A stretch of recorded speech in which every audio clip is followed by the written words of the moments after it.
वक्त से पहले हादसों से लड़ा हूं, मैं अपनी उम्र से कई साल बड़ा हूं। ये अल्फाज हमारे नहीं बल्कि बिहार के डिप्टी सीएम तेजस्वी प्रसाद यादव के हैं। नमस्कार, मैं हूं आशुतोष और आप देख रहे हैं टेलीकास्ट न्यूज। 2 दिन पूर्व सोमवार को बिहार विधान सभा में जब तेजस्वी प्रसाद यादव ने अपने आक्रामक भाषण दिए तो उन्होंने बिहार की विपक्षी पार्टी और केंद्र की सत्ताधारी दल बीजेपी को आड़े हाथों लिया। उन्होंने एक एक कर बीजेपी पर अपनी भड़ास निकाली, क्योंकि हाल के दिनों में जो उनके परिवार पर सीबीआई और ईडी की दबिश हुई है, उस दबिश के बाद उन्होंने जमकर अपना भड़ास निकाला। उन्होंने कहा कि केंद्र की सत्ताधारी दल बीजेपी उन्हें और उनके परिवार को परेशान कर रही है, साथ ही उनके बहनों को भी नहीं छोड़ा गया और उनकी पत्नी से भी पूछताछ कर अब बीजेपी काफ़ी दोयम दर्जे की राजनीति कर रही है। उनके परिवार के दूर दराज के रिश्तेदारों के घर भी छापेमारी की जा रही है, जो एक स्वस्थ लोकतंत्र की परंपरा नहीं दिख रही है। वहीं उन्होंने बातों बातों में एक ऐसा बयान दे दिया जिसने राजनीतिक गलियारों में अब एक नई चर्चा छेड़ दी है। दरअसल तेजस्वी प्रसाद यादव ने अपने आधे घंटे से ऊपर के भाषण में, उनके बगल में मुख्यमंत्री नीतीश कुमार भी बैठे थे, उन्होंने एक ऐसी बात कह दी जिसने भूचाल ला दिया। दरअसल उन्होंने क्या कहा वो मैं आपको बताता हूं। उन्होंने कहा कि मुझे सीएम नहीं बनना है और ना ही, फिर उन्होंने मुख्यमंत्री नीतीश कुमार की तरफ इशारा किया और कहा ना ही नीतीश कुमार जी को प्रधानमंत्री बनना है। हमारी कोई लालसा नहीं है, हम केवल और केवल काम करने में विश्वास रखना चाहते हैं और हम बिहार की तरक्की चाहते हैं और देश की तरक्की चाहते हैं। अब जरा ये सोचिए कि उन्होंने ऐसा बयान क्यों दिया। हाल के दिनों में तेजस्वी प्रसाद यादव और उनकी पार्टी की तरफ से नीतीश कुमार पर यह दबाव बनाया जा रहा था कि उन्हें मुख्यमंत्री की कुर्सी दे दी जाए।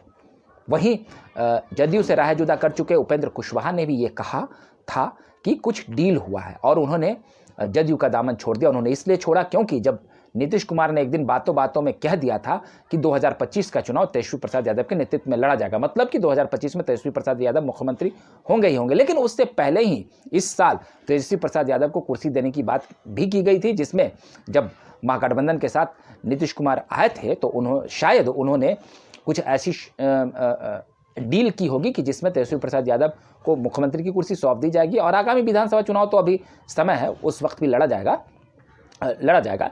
लेकिन और उसके बाद मुख्यमंत्री नीतीश कुमार राष्ट्रीय राजनीति की तरफ अग्रसर होंगे और खुद को प्रधानमंत्री प्रोजेक्ट करने की दिशा में जोर आजमाइश करेंगे। लेकिन हाल के दिनों में जो राजनीतिक समीकरण की उलटफेर हुआ है, उधर कांग्रेस ने भी जदयू को भाव नहीं दिया और तमाम विपक्षी पार्टियों से जो नीतीश कुमार को उम्मीद थी उन्हें निराशा हाथ लगी, तो वापस वो बिहार की राजनीति में ही खुद को फोकस करते हुए दिख रहे हैं। हालांकि कई मौक़ों पर वो ये भी कहते हैं कि विपक्षी एकता एकजुट होनी चाहिए और विपक्षी एकता के दम पर ही अगर हम बिखरे रहेंगे तो बीजेपी को हराना मुश्किल है। अगर तमाम विपक्षी पार्टी एक मंच पर आएगी तो बीजेपी की हार निश्चित होगी।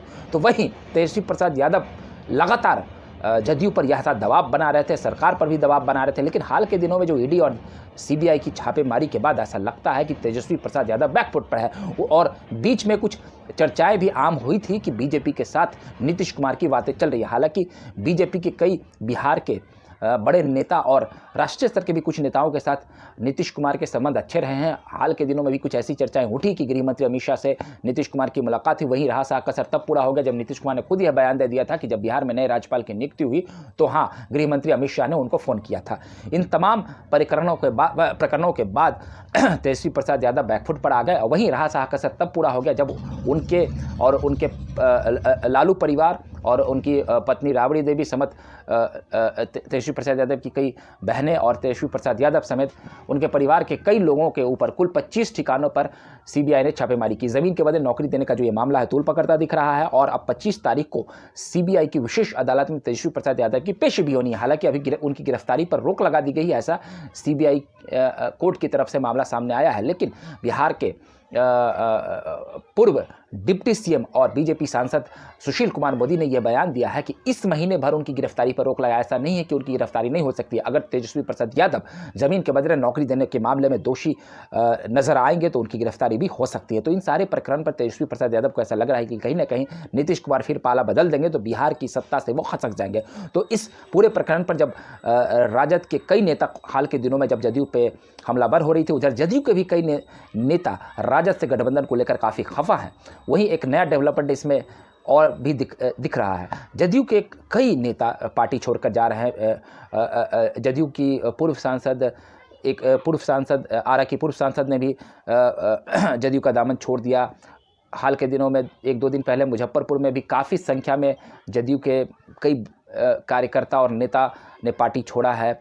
उपेंद्र कुशवाहा ने भी ये बात कहकर छोड़ा है। गाहे बेगाहे कई और विधायक भी कुछ राजद के खिलाफ बयान देते दिखते हैं। जदयू के कई प्रवक्ता भी अपनी नाराज़गी खुलकर दिखा रहे हैं। तो ऐसे में लग रहा है कि नीतीश कुमार को कहीं ऐसा लग रहा है कि कहीं ना कहीं उन्होंने कोई गलत फैसला तो नहीं ले लिया और उनकी प्रधानमंत्री बनने की जो महत्वाकांक्षा है वो भी धरी रह रही है और राजनीति में संभावनाएं हमेशा खुली रहती है। तो ऐसे में तेजस्वी प्रसाद यादव को ये कहीं ना कहीं डर लग रहा होगा। तो तेजस्वी प्रसाद यादव बैकफुट पर आ गए और वो खुद अपने बारे में ये अगर बयान देते तो काफ़ी विरोधाभास हो जाता कि मैं सीएम नहीं बनना चाहता हूँ। इसलिए उन्होंने नीतीश कुमार का भी नाम ले लिया कि वो भी प्रधानमंत्री नहीं बनना चाहते हैं। बहरहाल इस पूरे प्रकरण पर जो बिहार की सियासत काफ़ी तेज हो गई है और तेजस्वी प्रसाद यादव अब बैकफुट पर आते दिख रहे हैं और नीतीश कुमार बिहार की सत्ता में फिर से अपना परचम और वर्चस्व गठबंधन के अंदर लहराते दिख रहे हैं, जैसा कि वो पूर्व में एनडीए की तरफ भी किया करते थे। बहरहाल आपको हमारे वीडियो अच्छा लगा तो कृपया कर लाइक, सब्सक्राइब और शेयर कर दें। अगले वाले वीडियो के साथ आपके सामने हाजिर रहेंगे। तब तक के लिए आप हमें इजाजत दीजिए। बहुत बहुत धन्यवाद।